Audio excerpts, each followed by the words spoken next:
सच, साहस, सरोकार। नमस्कार, स्वागत है आपका। आप देख रहे हैं प्राइम टीवी। मैं हूं आपके साथ अदिति मिश्रा। 4 बजे की 4 बड़ी खबरों में सबसे पहले बात करेंगे एससीओ समिट की। पाकिस्तान गजब देश है। एक तरफ भारत में काम करने के लिए इनके अभिनेता तड़प रहे हैं, दूसरी तरफ भारत से बातचीत करने के लिए इनकी हुकूमत गुहार लगाती रहती है। खबर आई है कि सऊदी अरब से 24 जून को शहबाज शरीफ की बात हुई है। बात करके कहा गया कि भारत से बात करा दो, बड़ी मेहरबानी होगी, क्योंकि भारत ने पाकिस्तान का पानी रोका हुआ है और पाकिस्तान जानता है कि उसकी इसे बहुत बड़ी कीमत चुकानी होगी। इसीलिए वो बार बार गुहार लगा रहा है कि भारत से कोई बात तो करा दे, बस एक बार बात करा दो।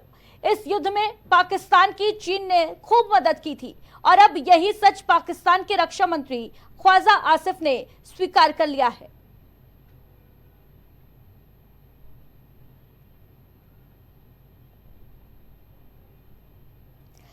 तो पाकिस्तान के रक्षा मंत्री ने ये स्वीकार किया है, आसिफ ने ये स्वीकार किया है, ख्वाजा आसिफ ने, कि चीन ने मदद की थी भारत के खिलाफ युद्ध में। हालांकि अब पाकिस्तान दुनिया के तमाम देशों से गुहार लगाता नजर आ रहा है कि कोई तो भारत से बातचीत करा दे, क्योंकि जिस तरीके से भारत ने डिप्लोमेटिक स्ट्राइक करते हुए सिंधु नदी के पानी को रोक दिया, सिंधु जल संधि को स्थगित कर दिया, उससे पाकिस्तान पानी के बूंद बूंद के लिए मोहताज हो सकता है जल्द ही। और यही वजह है कि पाकिस्तान दुनिया के तमाम देशों से गुहार लगा रहा है कि कोई भारत से बातचीत करा दे। बताते चले आपको कि पहलगाम आतंकी हमले के बाद एक तरफ भारत सरकार ने पाकिस्तान के ऊपर डिप्लोमेटिक स्ट्राइक की थी, कई बड़े फैसले लिए थे, जिनमें से एक था सिंधु नदी संधि को स्थगित करना, जो कि 1960 के दशक से चली आ रही थी।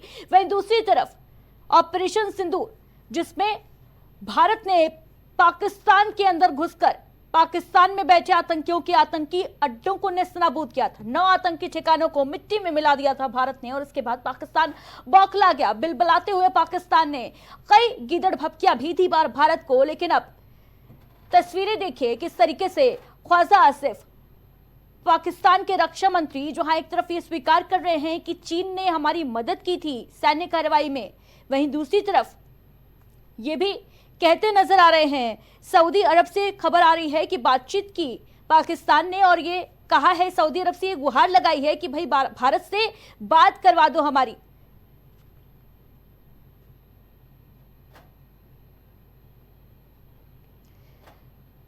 बताते चले आपको कि ख्वाजा आसिफ से मीडिया कर्मियों ने सवालात किए थे कि चीन के सैटेलाइट ने मदद की थी। इस पर उन्होंने जवाब दिया था कि चीन खास मित्र, लेकिन ये लड़ाई पाकिस्तान ने लड़ी। और ये जो बयान है कहीं ना कहीं ये इंडिकेट कर रहा है कि चीन ने पाकिस्तान की मदद की थी। वहीं इस पर एक और सवाल किया गया था मीडिया कर्मियों के द्वारा कि क्या पाकिस्तान उन्हें चीजें मॉनिटर करने की अनुमति दे रहा था। इस पर ख्वाजा आसिफ का बयान सामने आया था कि नहीं, मुझे ऐसा नहीं लगता कि ऐसा था, लेकिन वे वहां थे। ये जो बातचीत है, ये जो खबर है, वो साफ तौर पर ये इंडिकेट कर रही है कि पाकिस्तान और चाइना साथ साथ मिलकर भारत के खिलाफ जंग छेड़ रहे थे। लेकिन भारत ने हर एक कार्रवाई का माकूल जवाब देते हुए पाकिस्तान के हर हमले को नाकाम किया। सभी ड्रोन्स को आसमान में ही भारत ने तबाह कर दिया, नष्ट कर दिया। भारत के एयर डिफेंस सिस्टम ने, भारत के S-400 ने जिस तरीके से मोर्चा संभाला, उसके बाद पाकिस्तान जो है पूरी तरीके से बैकफुट में नजर आ रहा है और अब गुहार लगा रहा है कि कोई तो हमें बचा लो भारत के आक्रामक रवैये से। और इस पर हमारे साथ विदेशी मामलों के जानकार चंद्रमोहन उपाध्याय जी जुड़ रहे हैं। चंद्रमोहन उपाध्याय जी, सबसे पहले तो प्राइम टीवी पर आपका बहुत बहुत स्वागत है। पाकिस्तान अब एक बार फिर से गुहार लगाता नजर आ रहा है। जिस तरीके की खबर निकलकर सामने आ रही है कि सऊदी अरब से बातचीत की है पाकिस्तान ने और ये कहा है कि कोई तो भारत से बात करा दो। जिस तरीके की डिप्लोमेटिक स्ट्राइक भारत ने पाकिस्तान के ऊपर की, ऑपरेशन सिंदूर किया, उससे पहले सिंधु नदी के जल को स्थगित करने का फैसला लिया, क्या लगता है पाकिस्तान अब क्या करेगा? आपने देखा होगा कि ये वो इंटरनेशनल मॉनेटरी फंड IMF के माध्यम से उसको बेल आउट लोन मतलब हुआ कि आप डूब रहे हो और आपको उबारने के लिए लोन दिया जाए। तो उबारने के लिए लोन दिया गया है और वह एक ऐसा देश है जिसको हम मतलब मिलिट्री बेस्ड देश बोलते हैं कि वह ऐसा देश जो मिलिट्री की गोद में खेल करके और चल रहा हो। दुनिया के हर देश के पास है, लोग जो सुरक्षा जानकार है वो कहते हैं दुनिया के हर देश के पास मिलिट्री है, लेकिन दुनिया की पहली मिलिट्री पाकिस्तान है जिसके पास एक देश भी है। तो आप सोच सकती हैं कि कितना दुर्दशा है वहाँ की जनता की, कि वहाँ की कोई सिविलियन गवर्नमेंट आज की डेट में कायदे की नहीं है। और भारत स्पष्ट बनता है जब कभी भी पाकिस्तान से वो कोई चर्चा करेगा तो सिविलियन गवर्नमेंट के माध्यम से ही करेगा।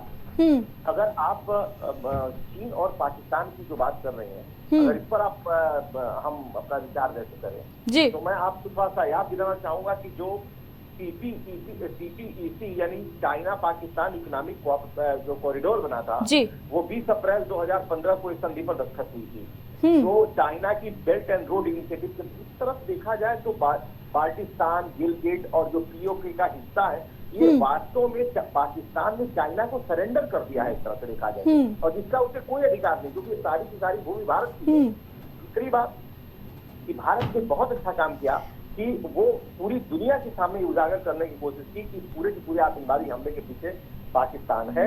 और पाकिस्तान बिल्कुल चंद्रमोहन जी, जिस तरीके से पाकिस्तान ने अब यह कबूल किया है कि भाई चीन ने हमारा साथ दिया था, भारत के खिलाफ जंग में मदद की थी चीन ने, और उसी दौरान ये भी देखा गया किस तरीके से रक्षा मंत्री राजनाथ सिंह ने एससीओ में साइन करने से ज्वाइंट जो डिक्लेरेशन था, जो संयुक्त बयान था, उसको साइन करने से इनकार कर दिया। साफ तौर से एक बड़ा मैसेज कि आतंकवाद के खिलाफ जीरो टॉलरेंस की नीति जो है उस पर भारत जो है कायम रहेगा।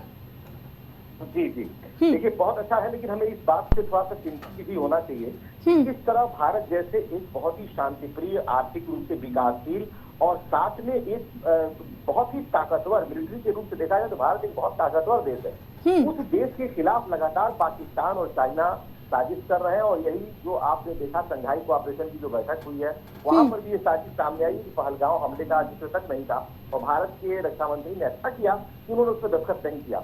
और अगर आप देखिए जो अभी लड़ाई ऑपरेशन सिंदूर के माध्यम से भारत ने आतंकवादी शिविरों पर हमला किया था, उस दौरान भी चाइना ने, बल्कि मैंने आपके शो पर कहा भी था, चाइना ने कहा इस बात को कि हम चुपचाप पाकिस्तान की संप्रभुता का हनन नहीं स्वीकार कर सकते। इसका मतलब कि लड़ाई भारत एक देश से नहीं लड़ रहा था, वास्तव में दो देशों से लड़ रहा था।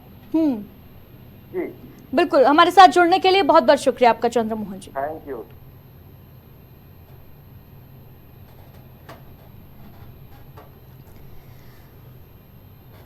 तो भारत की कार्रवाई से बिलबिलाया हुआ पाकिस्तान अब जगह जगह जाकर दुनिया के तमाम मंचों से गुहार लगा रहा है कि कोई तो भारत के इस कठोर फैसले से बचा ले। जो तरीके की डिप्लोमेटिक स्ट्राइक भारत ने पाकिस्तान के ऊपर की थी, सिंधु नदी समझौते को स्थगित करने का जो बड़ा फैसला लिया था, पानी के लिए बूंद बूंद के लिए मोहताज हो सकता है पाकिस्तान, और अब पाकिस्तान एक तरफ जहां पहले परमाणु बम वाली धमकी दे रहा था, वहीं अब बैकफुट पर आता नजर आ रहा है और दुनिया के अन्य